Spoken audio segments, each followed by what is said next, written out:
Puji Tuhan, Shalom Bapak Ibu semuanya. Apa kabar?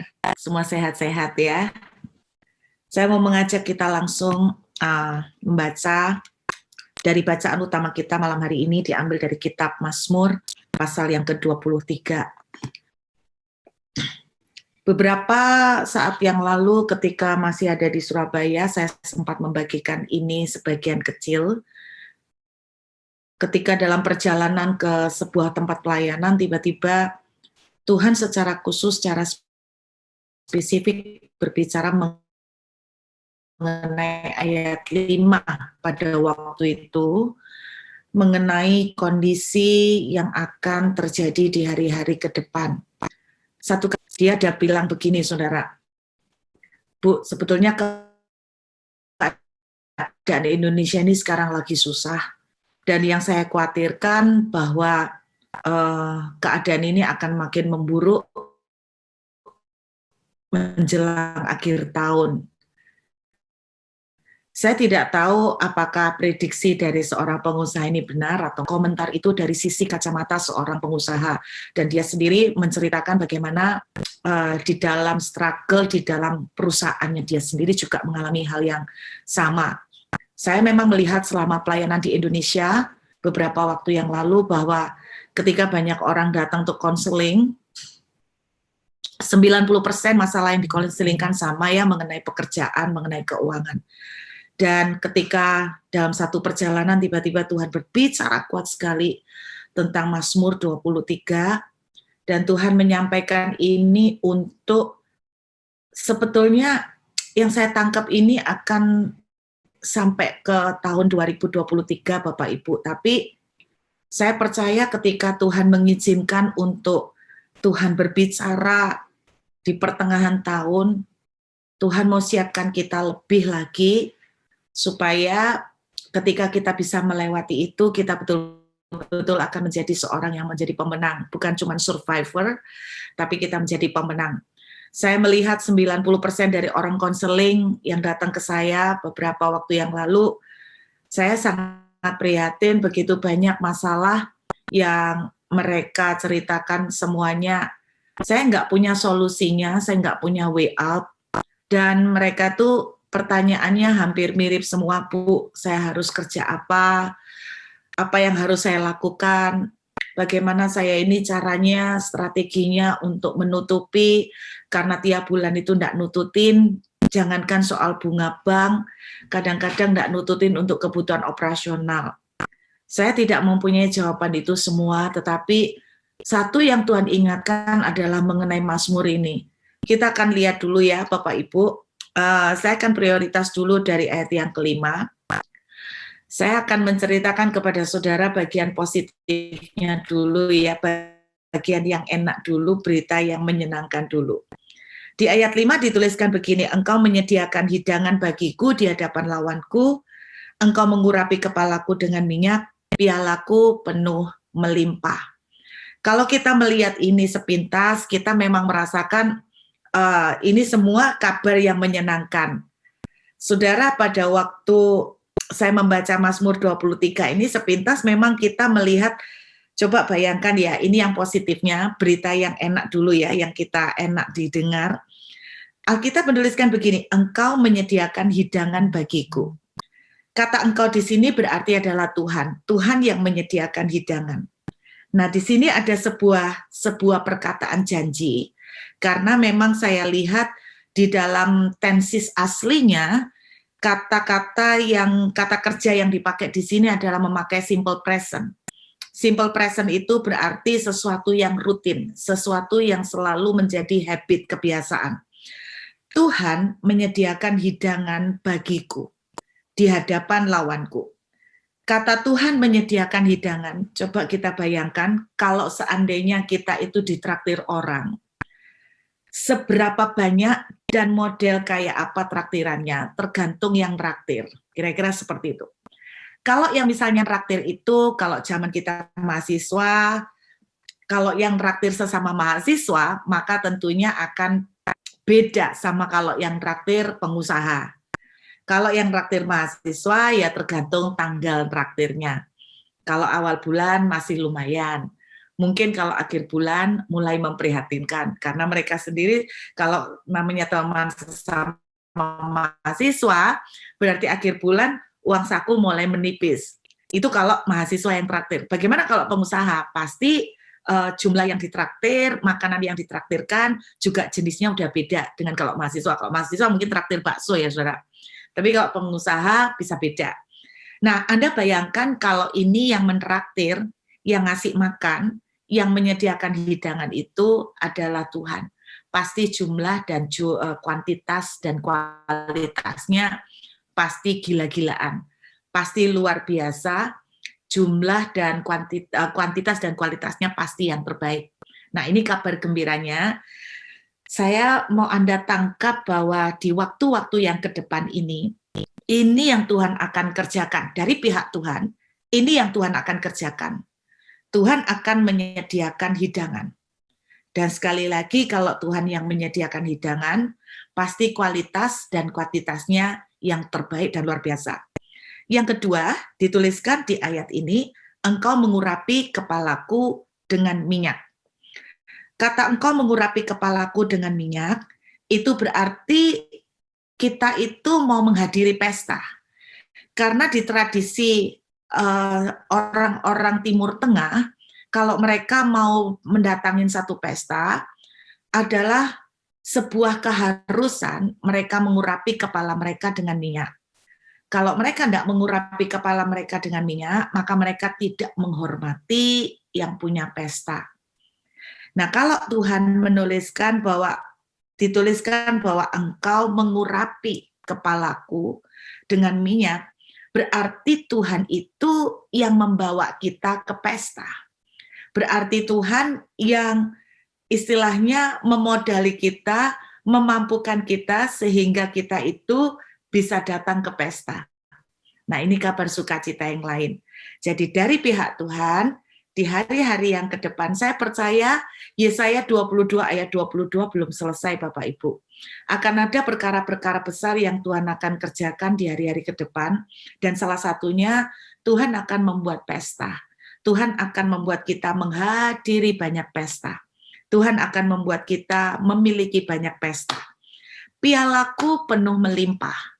Nah, yang saya diingatkan Tuhan mengenai kata-kata pialaku penuh melimpah ini adalah mengenai pernikahan di Kana. Kalau kita ingat cerita pernikahan di Kana, maka di kisah itu yang menyediakan anggur adalah Tuhan. Kalau Tuhan mengisi piala kita penuh melimpah, sama seperti pernikahan di Kana, maka anggur yang disediakan tambah lama kualitasnya tambah baik, tambah lama kualitasnya tambah enak. Kalau Anda ingat cerita tentang pernikahan di Kana kan seperti itu. Jadi anggur yang terbaik justru dikeluarkan paling belakang. Jadi saya percaya di hari-hari ke depan Tuhan akan istilahnya mengirimkan blessing buat saudara dan saya, makin lama makin naik. Kalau blessing itu berupa pekerjaan, kalau blessing itu berupa customer mungkin, kalau blessing itu di dalam perkara finansial, maka saya percaya sifat blessing-nya adalah tambah lama tambah baik, tambah lama tambah meningkat, tambah lama tambah banyak. Amin, Bapak Ibu. Nah, ini kabar menyenangkannya. Nah, yang nggak enaknya, nah ini yang saya mau ceritakan pada saudara, di waktu-waktu yang kapan hari saya sempat bagikan dengan teman-teman VAU di doa pagi juga. Saya tidak sempat membagikan ini dengan detail, hanya di ayat 5. Saudara, ayat 5 ini satu-satunya dari seluruh ayat, dari 6 ayat yang ada di Mazmur 23, yang sifatnya simple present, yang memakai tenses simple present. Jadi artinya ini sebuah statement, sebuah pernyataan Tuhan, yang Tuhan akan lakukan bahwa di tengah keadaan apapun yang akan terjadi ke depan, Sifat Tuhan adalah selalu ingin menyediakan hidangan buat kita. Sifat Tuhan adalah selalu ingin mengurapi kepala kita dengan minyak. Sifat Tuhan adalah selalu ingin melimpahi kita. Sifat Tuhan adalah, karakter Tuhan adalah selalu ingin memberkati anak-anaknya. Ini karakter Tuhan. Dan tensis-tensis yang lain dari ayat 1, 2, 3, 4, 5, ayat 1 sampai 4 dan ayat 6, ada dua tensis yang berbeda, yang satu dalam past tense, masa lalu, dan yang lain adalah future atau masa depan. Nah, kita akan lihat berita tidak enaknya, yang saya percaya Tuhan mau kita sungguh-sungguh untuk nempel dengan Tuhan. Pada satu titik, saudara, seperti sekarang kita melihat di mana-mana di bangsa kita, di Indonesia, itu kita mulai melihat banyak inflasi terjadi. Dan kalau memang pengusaha ini benar, prediksinya makin lama makin nggak mudah, makin lama makin ke akhir tahun tambah berat, saya menantang dan mengajak Bapak Ibu untuk sungguh-sungguh mengandalkan Tuhan. Karena ada satu titik di mana sumber-sumber yang saudara andalkan tidak bisa lagi tolong kita. Baik itu pekerjaan, baik itu kemampuan maupun tabungan, apa saja yang kita miliki pada satu titik tidak bisa lagi kita andalkan. Mazmur 23 ini, Daud menuliskan Mazmur 23 di dalam kekeringan. Makanya ayat yang pertama, kalimat pertama, Daud memulai dengan kata-kata, Tuhan itu adalah gembalaku. Jadi aku tidak akan kekurangan. Karena Mazmur 23 ini dituliskan dengan latar belakang kondisi yang tidak mudah pada waktu Daud menuliskan ini. Saudara, kalau Tuhan izinkan waktu bulan Januari nanti saya ke Israel, saya bawa rombongan ke Israel, saya ada mengajukan permintaan untuk pergi ke tempat di mana Daud menuliskan Mazmur 23. Dan ketika saya diceritain tentang bagaimana lokasi atau suasana atau situasi dari padang atau tempat di mana Mazmur 23 ini ditulis, saya tuh sampai betul-betul terharu, baru dengarkan aja belum lihat, saya sudah sangat excited sekali, sampai saya tuh melihat kenapa Daud itu bilang, sekalipun aku berjalan dalam lembah kekelaman, itu semua bukan sekedar puitis, tapi memang lokasi, posisi tempat di mana Daud menuliskan ini adalah seperti itu. Nah, saudara, Mazmur 23 sekali lagi dilatar belakangi dengan kondisi kekeringan. Makanya ketika Daud menulis ini, Daud itu mendeklarasikan, deklarasi iman. Aku tidak akan kekurangan, sebab yang menjadi gembala adalah Tuhan. Itu yang dikatakan Daud. Berarti Bapak Ibu, Anda tangkap dengan sungguh-sungguh. Ketika Tuhan menaruh ini beberapa minggu yang lalu, maka yang Tuhan mau warning, yang Tuhan mau ingatkan adalah kondisi kekeringan akan terjadi. Makanya dituliskan, engkau menyediakan hidangan bagiku. Ini berita positifnya tadi. Tetapi ada kalimat yang kita tidak boleh sepelekan. Di hadapan lawanku. Kalau di hadapan lawan, berarti kondisi Mazmur 23 ini istilahnya di tengah peperangan. Bukan peperangan tembak-tembakan atau pakai rudal, bukan seperti itu. Tetapi kondisi ayat 5 ini dilatar belakangi dengan di tengah-tengah konflik, di tengah-tengah tekanan, di tengah-tengah kesusahan. Nah, kenapa dituliskan di hadapan lawan? Berarti problemnya belum selesai. Berarti masalahnya belum dimenangkan. Persoalannya belum teratasi. Berarti mungkin kondisi ekonomi masih susah. Mungkin kondisi pekerjaan masih memprihatinkan. Dan mungkin istilahnya customer mungkin juga begitu berat. Saingan mungkin tambah banyak.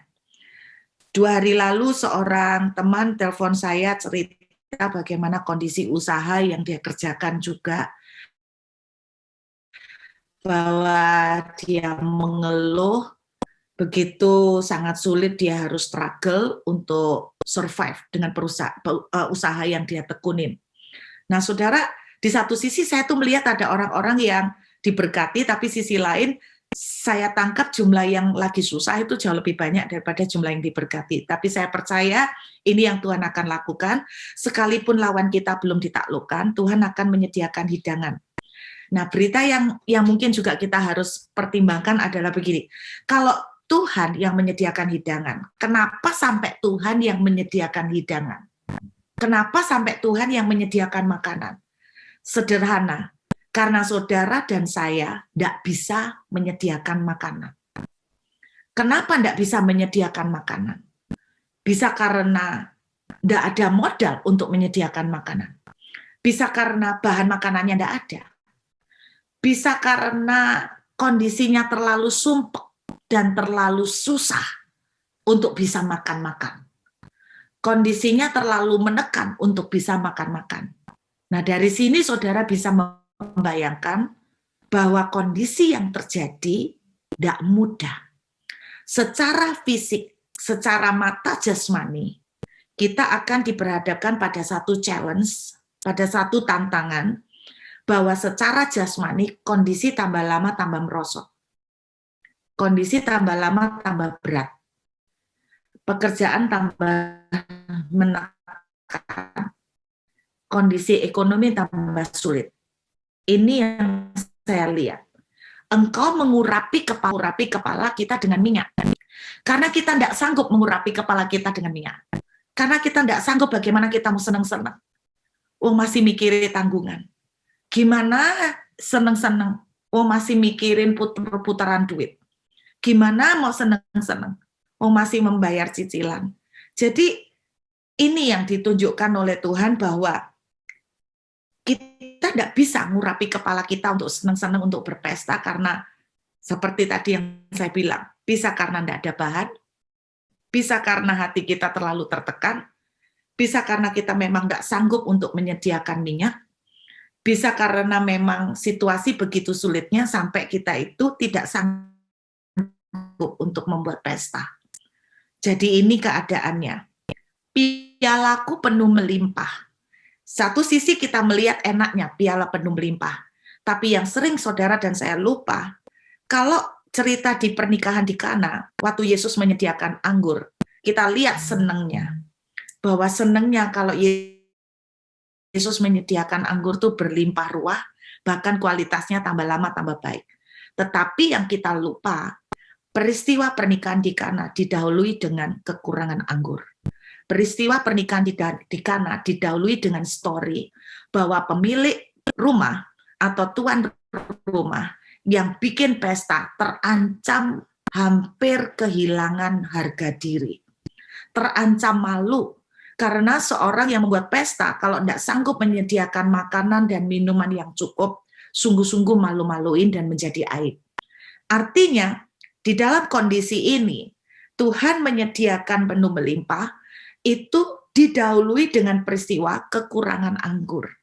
Didahului dengan peristiwa hampir terancam kehilangan harga diri, hampir terancam rasa malu. Yang saya khawatirkan adalah begini Bapak Ibu, ketika saya mendengar konseling orang-orang ini, saya tuh sampai ikut sumpah ya setelah mendengarkan konseling mereka, bagaimana mereka tuh ada yang dikejar utang sampai triliun loh. Sampai triliun, saya sampai, aduh gila banget, triliun. Ada yang berbau M, tapi ada juga yang berbau puluhan juta, ratusan juta. Nah, yang waktu saya dengar kayak gini, mereka itu tadinya posisinya enak. Saya tahu mereka, kalau lihat penampilannya dari ujung rambut sampai ke kaki, model borju. Tapi siapa yang bisa menyangka bahwa mereka itu tidak kerja, sampai harus jualan kue, yang tadinya jadi bos, sampai harus jualan kue, dengan omset, dengan orderan yang sangat kecil. Saya tidak bisa membayangkan dan saya tanya, lah terus Bapak kalau tidak kerja, selama ini caranya untuk makan gimana? Dia bilang, selama ini 2 tahun bertahan dengan tabungan. Tapi saya tidak tahu Bu, sebentar lagi ini sudah habis. Saya tidak tahu apa yang akan terjadi kalau saya tidak bisa segera menemukan pekerjaan atau jalan keluar untuk persoalan saya. Saudara, hampir kebanyakan problemnya kayak gini.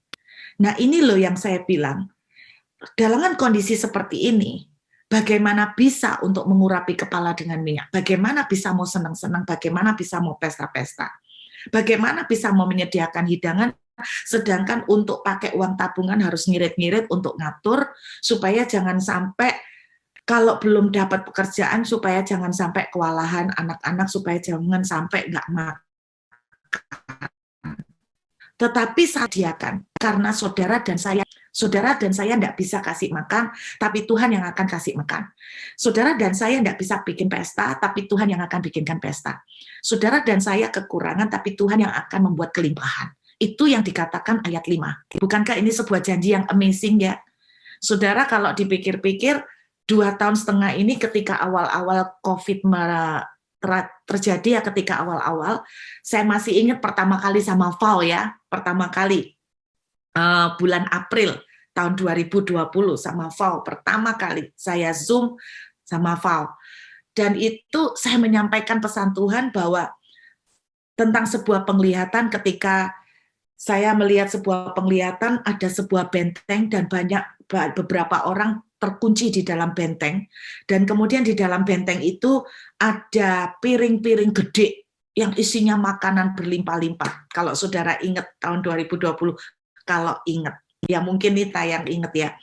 Jadi ada piring-piring gede yang ada makanannya, ada salmon, ada steak, ada roti-roti, ada banyak makanan yang ada di piring-piring itu.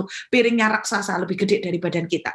Nah, waktu itu saya sampaikan di awal pandemi, saya bilang begini, kita tidak usah cari tahu apa yang akan terjadi di depan, tapi satu janji Tuhan, kita akan dipelihara di dalam benteng. Dan memang betul-betul selama itu kita di lockdown ya, dan kita dipelihara di dalam benteng, kita dikasih makan sama Tuhan berlimpah-limpah, kita dipelihara luar biasa. Secara pribadi, itu yang saya alamin, dan saya melihat juga bagaimana teman-teman di VO juga ngalamin demikian. Ketika kita melewati di tengah lockdown, secara manusia itu kerjaan tidak menghasilkan, ya kan? Secara manusia kerjaannya tidak ada harapan.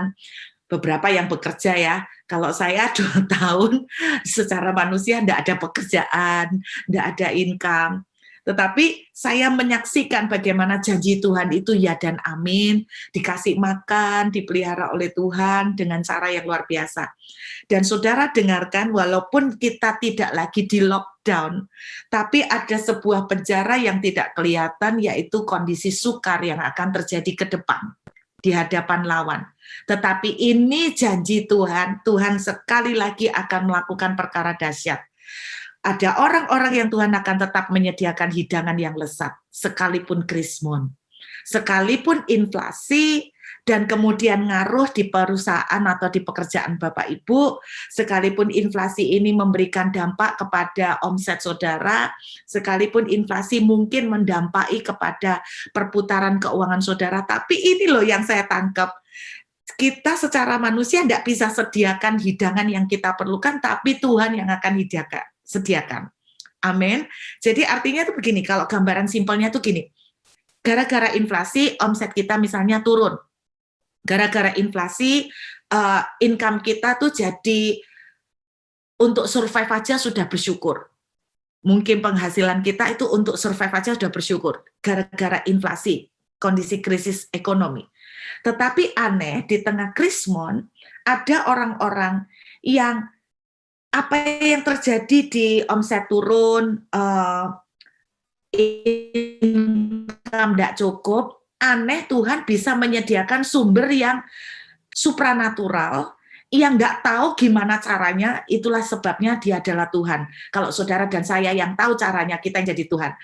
Jadi entah gimana caranya, sekalipun omset itu turun, gara-gara inflasi, terus istilahnya orderan itu menurun, berkurang drastis, entah gimana caranya, saudara-saudara itu akan disediakan hidangan melimpah sama Tuhan. Jangan tanya sama saya caranya gimana, karena Tuhan itu tidak terbatas dengan kondisi inflasi. Amin Bapak Ibu. Tuhan tidak terbatas dengan keadaan apapun, bahkan Tuhan tidak dibatasi dengan income saudara. Kalaupun income saudara itu pengaruh, saya tetap percaya gini, Tuhan tak gimana caranya akan menyediakan luar biasa. Nah sekarang di Australia sendiri, nah teman-teman yang di Australia pasti tahu ya, bunga bank naik terus ya. Dan ini dengernya bunga bank ini akan naik sampai 3 sampai 4 kali. 3 sampai 4 kali. Naiknya tuh 3 sampai 4 kali. Dan pada waktu dengar naik gini, beberapa teman itu sudah langsung mengkerciut gini loh. Istilahnya mungkin income kita mungkin tetap segini, tapi dengan bunga bank naik, nah ini akan jadi pertimbangan lagi. Tetapi secara manusia, ayat 5 ini ngomong begini loh, kekuatanmu tidak ngatasi, tapi aku yang take over. Itu ayat 5. Kekuatanmu tidak sanggup, nak, tapi aku akan take over, bahkan akan take over lebih daripada yang bisa dihasilkan oleh kekuatanmu. Amin, Bapak Ibu. Ini yang Tuhan janjikan untuk 5-6 bulan ke depan. Kekuatanmu tidak ngatasi, tetapi apa yang Tuhan akan kerjakan adalah melebihi dari apa yang bisa dihasilkan dari kekuatan saudara. Tangkap dengan iman. Apa yang akan Tuhan kerjakan melebihi dari apa yang bisa saudara hasil. Lalu bagaimana yang di tengah-tengah kekeringan, saudara? Mungkin omset juga berkurang, tetapi kata Daud, takkan kekurangan aku. Jadi walaupun yang di sini berkurang, aneh ada penyediaan dengan cara-cara yang nggak rasional, nggak masuk di akal, yang bisa Tuhan kerjakan dalam kehidupan keluarga kita. Ini yang kata Daud, takkan kekurangan aku. Kuncinya apa? Tuhan harus menjadi gembala dari hidup kita. Saya ulangin, Tuhan harus menjadi gembala dari hidup kita. Daud cuma memesankan satu kalimat sederhana loh. Karena Tuhan itu yang menjadi gembalaku, takkan kekurangan aku. Jangan jadikan pekerjaan saudara itu gembala saudara. Artinya Anda mengandalkan kerjaan 100%. Anda jaga no tabungan, Anda menjagakan simpanan, Anda jaga no mungkin warisan yang tersisa. Jangan jagakan itu. Tuhan adalah gembalaku.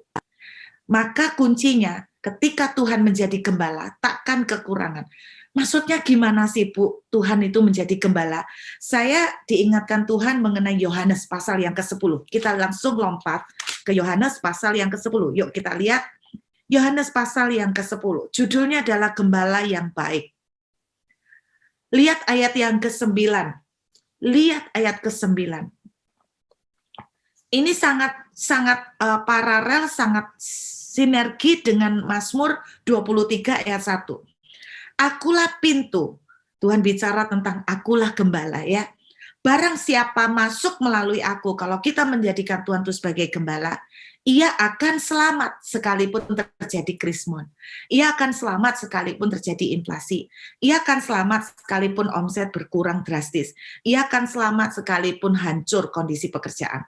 Ia akan selamat. Ia akan masuk dan akan keluar dan menemukan padang rumput. Ini persis sinkron dengan Mazmur 23. Tidak akan kekurangan. Makanya lalu Daud menceritakan, dia membaringkan aku di padang yang berumput hijau. Yang jelas kuncinya adalah Tuhan yang jadi gembala. Gimana caranya Tuhan itu menjadi gembala? Yuk kita lihat di ayat yang ke-sebelumnya, saudara. Kita lihat ya, judulnya dari Yohanes 10 adalah Tuhan Gembala yang Baik. Nah, saudara perhatikan, kita akan baca dulu ya. Kita akan lihat dari ayat yang ketiga. Untuk dia penjaga membuka pintu dan domba-domba mendengarkan suaranya, dan ia memanggil domba-dombanya masing-masing menurut namanya dan menuntunnya keluar. Jika semua dombanya telah dibanya keluar, ia berjalan di depan mereka dan domba-domba itu mengikuti dia karena mereka mengenal suaranya. Dua hal yang saya mau ingatkan pada Bapak Ibu malam hari ini. Yang pertama, Alkitab itu bilang domba itu ngikutin Tuhan. Domba itu ngikutin gembala. Ikutin gembalamu. Ikutin Tuhan.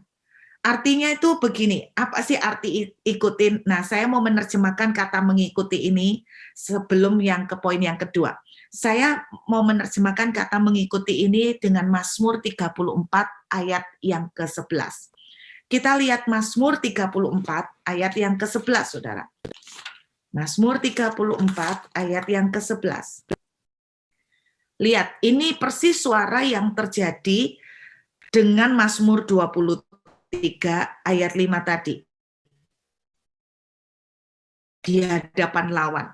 Singa-singa muda secara hukum alam, singa muda itu sampai kelaparan. Kenapa? Karena singa muda itu pandai berburu. Itu adalah kondisi di mana singa itu lagi prima-primanya untuk berburu, lagi kuat-kuatnya. Tapi kalau singa muda sampai merana kelaparan, berarti apa? Kekuatannya tidak bisa diandalkan. Bahkan kekuatan dari seekor singa muda tidak bisa menolong dia. Bahkan kemudaannya tidak bisa menolong dia. Ini yang saya bilang sama saudara bahwa pada satu titik, ini yang Tuhan ingatkan. Sampai kamu tuh mengandalkan kepinteranmu, mengandalkan pengalamanmu, mengandalkan hikmatmu, itu sudah tidak nututin semuanya. Hari-hari ke depan. Yang saya khawatirkan, karena Tuhan itu naruh ini untuk tahun depan juga. Yang saya khawatirkan kondisi tahun depan juga masih akan seperti ini, bahkan makin lama makin nggak gampang. Tetapi apapun itu saya ingin mempersiapkan kita semua, tidak ada ruginya kita mempersiapkan diri. Kalau singa-singa muda sampai merana kelaparan, berarti kondisinya parah sekali ya. Sampai kekuatan singa muda aja nggak bisa menolong dia untuk makan. Perhatikan di ayat yang ke-11b. Tetapi orang-orang yang mencari Tuhan. Nah, kata mencari Tuhan, saya waktu melihat ayat ini, itu dengan Yohanes pasal 10 tadi, yaitu domba-dombanya senantiasa mengikuti dia. Saya membayangkan jadi domba ya. Jadi domba itu ngeliatin gembala itu kemana dia meloin. Saudara, saya pernah satu kali doa, itu tanya gini sama Tuhan. Ini saya loh, Bapak Ibu enggak harus niru ya. Saya tuh ngomong begini, Tuhan, saya itu kalau di matamu itu kualitas saya tuh kayak apa sih Tuhan, Bu, dikasih lihat gitu loh. Saya ini gara-gara minta kayak gitu, gara-gara saya tuh mendengar seorang hamba Tuhan itu cerita bagaimana tiba-tiba Tuhan itu menunjukkan kepada dia sebuah penglihatan bahwa dia itu seperti seekor anjing. Jadi di mata Tuhan dia itu seperti seekor anjing. Nah, saya tuh juga gitu Bapak Ibu. Jadi saya itu terus tanya sama Tuhan, Tuhan, saya itu di hadapan Tuhan tuh kayak apa? Bukan saya tuh minta dibinatangkan, enggak.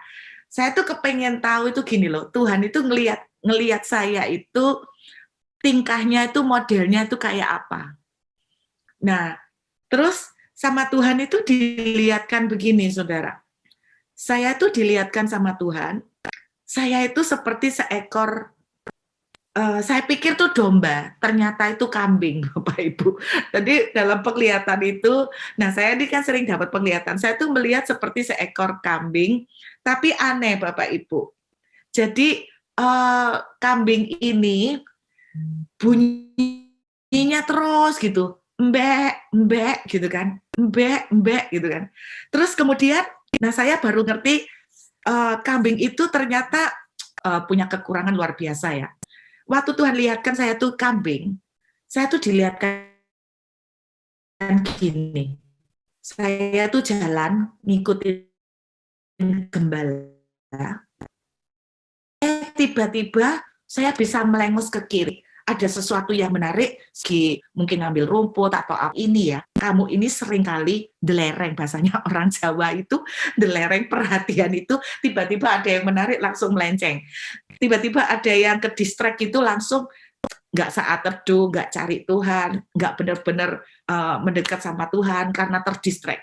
Nah rupanya memang benar ya Bapak Ibu, saya ini orang yang ternyata punya satu kelemahan yaitu gampang terdistract, gampang nggak fokus, gampang teralihkan. Nah itu Nita tahu tuh saya sering gampang terdistract.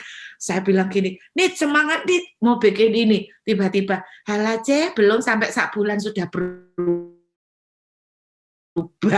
sudah tidak dijalankan karena terdistract dengan urusan yang lain. Nah, jadi waktu Tuhan kasih penglihatan itu benar mengikuti dia. Saya mengingat tentang penglihatan itu. Nah, kata mengikuti dia, sinergi atau sinkron dengan Mazmur 34 ayat 11, orang-orang yang mencari Tuhan.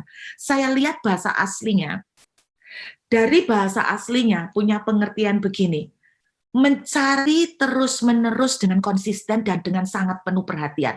Wow, saya kaget waktu baca kata-kata mencari Tuhan bahasa aslinya. Jadi orang-orang yang mencari Tuhan itu dalam bahasa aslinya itu, kalau bahasa Inggrisnya itu gini, seek with care, to seek with care. Jadi mencari itu dengan caring banget, mencari dengan sungguh-sungguh, dengan perhatian penuh, dengan konsisten. Itu yang diartikan dengan kata-kata mencari Tuhan. Tidak kekurangan sesuatu pun yang baik. Alkitab bilang, bagaimana supaya kita itu menjadi orang yang gembalamu. Artinya keep dengan konsisten. Maksudnya sekalipun badan ini males, nggak ngerasa lawatan Tuhan, teruslah menyembah. Merasa dapat sesuatu atau nggak dapat sesuatu, teruslah baca Alkitab. Merasa bosan, nggak bosan, teruslah menghampiri Tuhan. Merasa males ataupun enggak, ibadah menyembah Tuhan. Maka kata ayat adalah konsisten mengiring Tuhan. Itu tugas domba. Tugas gembala. Dia tidak akan membiarkan saudara kekurangan. Tugas gembala, dia menyediakan hidangan pada saat engkau tidak bisa sediakan. Dia memberikan urapan pada saat engkau tidak mampu mengurapi dengan minyak. Dan dia akan memenuhi pialamu dengan melimpah pada saat engkau tidak punya modal untuk memenuhinya. Ini yang Tuhan akan lakukan. Bagian saudara dan saya adalah keep seeking with care. Terus mencari Tuhan dengan konsisten, dengan sungguh-sungguh, dengan penuh attention, dengan perhatian tingkat tinggi. Artinya teruslah menyembah walaupun badan ini males. Teruslah menyembah walaupun sedang tidak enak badan. Teruslah menghampiri Tuhan walaupun tidak merasa ngerti. Teruslah, tak akan kekurangan sesuatu pun yang baik. Hal kedua yang saya mau ingatkan buat Bapak Ibu, Yohanes pasal yang ke-10. Kita lihat ayat yang keempat, kalimat yang terakhir. Karena mereka mengenal suaranya. Saudara, saya percaya begini. Alkitab bilang karena mereka mengenal suaranya. Seekor domba akan kenal suara gembalanya. Kalau saudara bilang, saya tidak kenal suara Tuhan. Nah, berarti perlu dipertanyakan, kita domba apa kambing? Loh iya toh? Jadi kalau Bapak Ibu sering ngomong sama saya ini tidak ngerti Bu suara Tuhan. Saya ini tidak kenal suara Tuhan. Saya tidak tahu Tuhan ini maunya apa. Berarti mungkin pada saat itu kita lagi berubah bentuk menjadi kambing.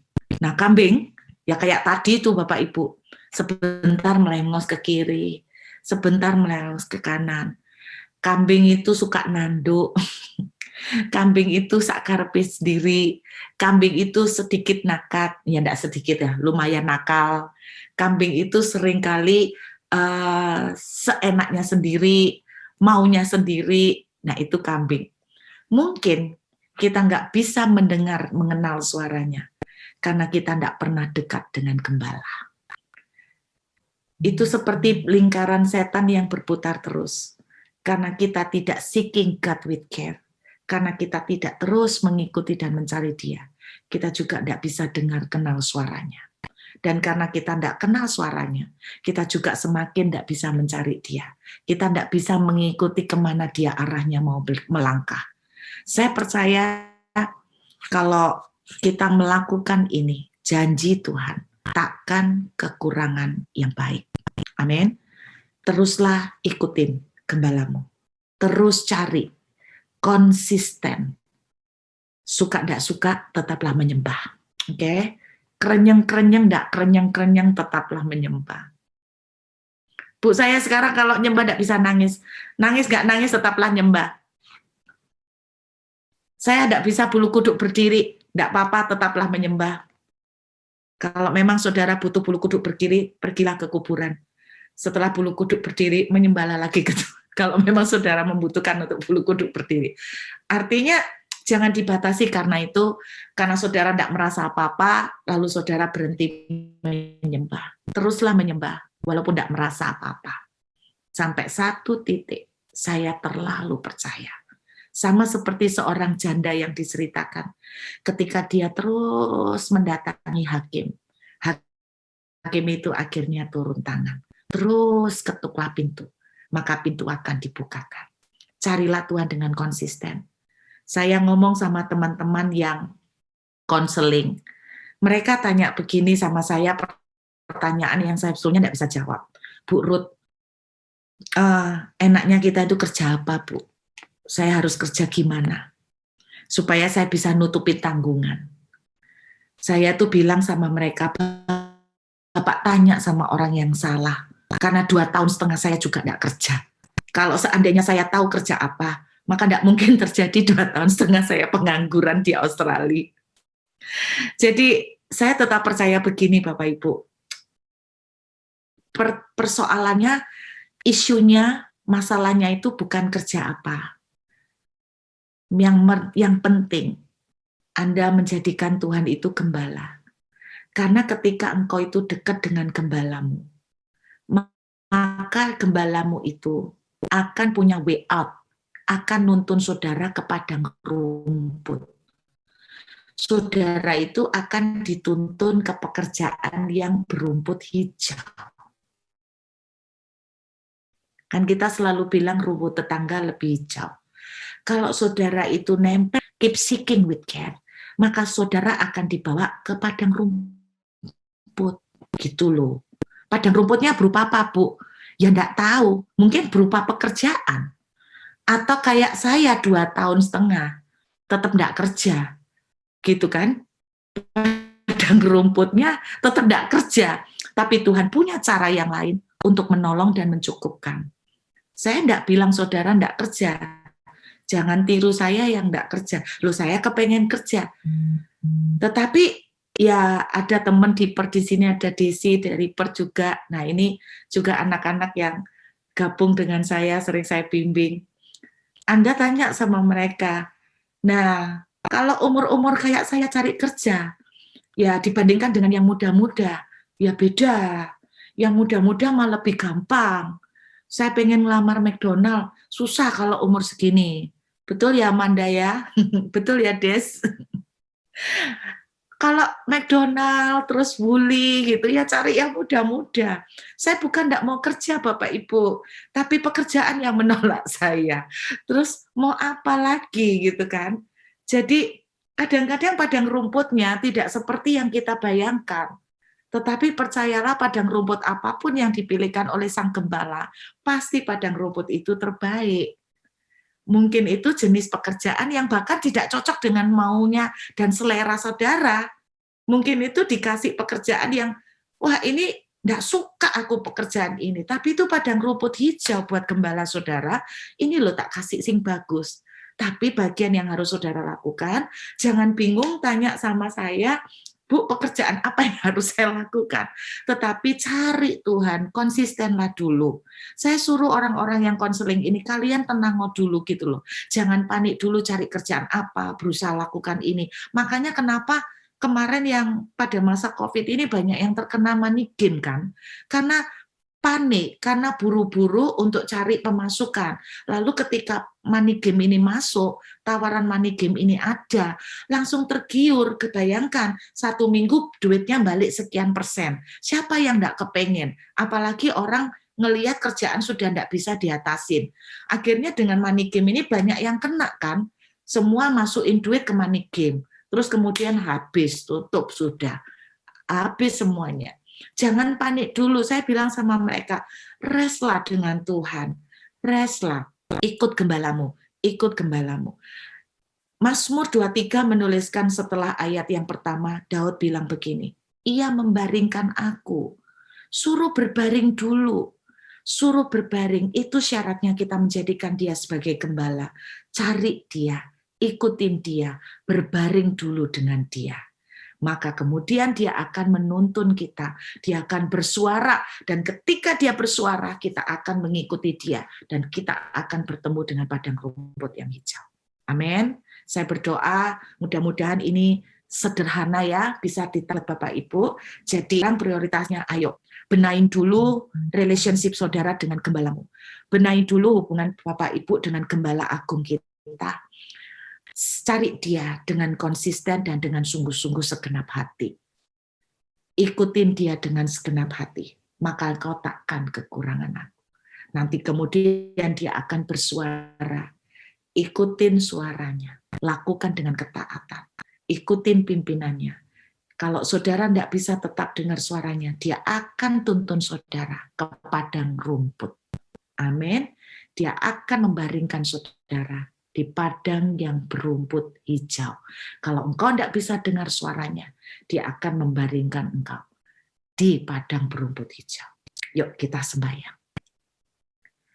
Terima kasih Bapak, terima kasih. Tuhan, terima kasih. Thank you Jesus. Terima kasih. Bapak, kami mengucap syukur buat malam hari ini. Untuk kebaikan-Mu, untuk kemurahan-Mu. Engkau melihat setiap hamba-hamba-Mu yang hadir malam hari ini, Tuhan. Terima kasih, Tuhan. Thank you, Jesus.